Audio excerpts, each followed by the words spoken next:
خوانندگان عزیز، همزبانان ارجمند، در نوار یکم درباره گروه‌های تاجیکی مؤسسه‌های تعلیم عالی جمهوری ازبکستان معلومات دادیم. اینک در نوار نوبتی به خوانندگان گروه درباره عدد دانشجویانی که به این گروه‌ها قبول می‌شوند معلومات می‌دهیم. به گروه تاجیکی سمت تعلیم فیلولوژیا و بازآموزی زبان‌ها، زبان تاجیکی، دانشگاه دولتی سمرقند، دانشگاه دولتی ترمز و دانشگاه دولتی فرغانه 25 نفری، 5 نفری با گرانت دولتی و 20 نفری در اساس شرطنامه کانترکت قبول کرده می شوند. به همین سمت تعلیم دانشگاه دولتی بخارا 20 نفر دانشجو، 5 نفر با گرانت دولتی و 15 نفر با کانترکت قبول می گردند. اینچنین در دانشگاه دولتی سمرقند شعبه شبانه سمت تعلیم فیلولوژیا و بازآموزی زبانها، زبان تاجیکی عمل می کند که 25 نفر را در اساس شرطنامه قبول می نماید. به گروه تاجیکی تعلیم تا مکتبی دانشکده آموزگاری ازبکستان فنلاندیایی تابع دانشگاه دولتی سمرقند 25 نفر دانشجو، 7 نفر در اساس گرانت و 18 نفر در اساس کانترکت قبول کرده می شود. به گروه تعلیم ابتدایی دانشکده نیز چنین است. 7 نفر با گرانت دولتی و 18 نفر در اساس شرطنامه قبول می شوند. به گروه تاجیکی سمت تعلیم متماتیک و انفرماتیک باشد 20 نفر دانشجو قبول می گردند. از آن 8 نفر بودجت و 12 نفر کانترکت. به سمت‌های تعلیمی فیزیکا و استرونومیا، کیمیا و بیولوژیای دانشکده 20 نفری دانشجویان قبول کرده می شوند. از آنها 4 نفری با گرانت دولتی و قسم دیگر یعنی 16 نفری در اساس شرطنامه تحصیل خواهند گرفت. باید گفت که سال گذشته به این گروه ها 16 نفری قبول گردیده بود و امسال تعداد آنها 4 نفری زیاد شده است.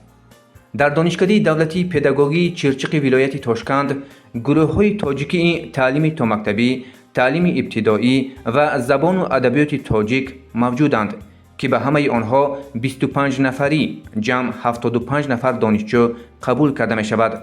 در همه گروه ها 5 نفری در اساس گرانت دولتی و 20 نفری دانشجویان در اساس کانترکت قبول کرده می شوند.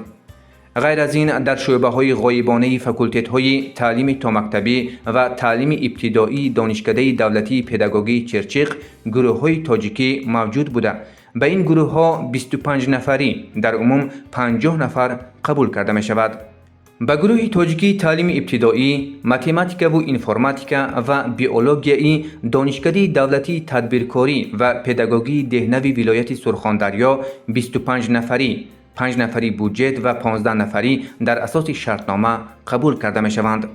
سال گذشته به این گروه ها 15 نفری قبول گردیده بود و امسال این تعداد به 10 نفر افزوده است. باعث اعتراف است که در سال تحصیل 2023-2024 در شکل تعلیم روزانه و غایبانه فاکولتت تعلیم ابتدایی دانشکده دولتی آموزگاری ترمز گروه تاجیکی گشاده شد. به گروه تاجیکی تعلیم ابتدایی 25 نفر، 5 نفر در اساس گرانت و 20 نفر با شرطنامه قبول کرده می شود. به شعبه غایبانه فاکولتت باشد 25 نفر دانشجو قبول می گردد. در عموم به شکل های تعلیمی روزانه، غایبانه و شبانه گروه های تاجیکی مؤسسه های تعلیم عالی جمهوری ازبکستان 500 نفر دانشجو، از این 94 نفر با گرانت دولتی و 406 نفر در اساس شرطنامه یعنی کانترکت قبول کرده می شوند. از دانش آموزان اعلاخوان و پیشقدم خواهش میکنیم که به این گروه ها حجت سپارند و به بخت دانشجویی مشرف کردند. خوانندگان عزیز، مشتریان گروه صدای تاجیک، ما را پیگیری کنید و ما در نوار نوبتی خود درباره مجموع فنها، عدد تست ها و میزان بهاگذاری معلومات خواهیم داد.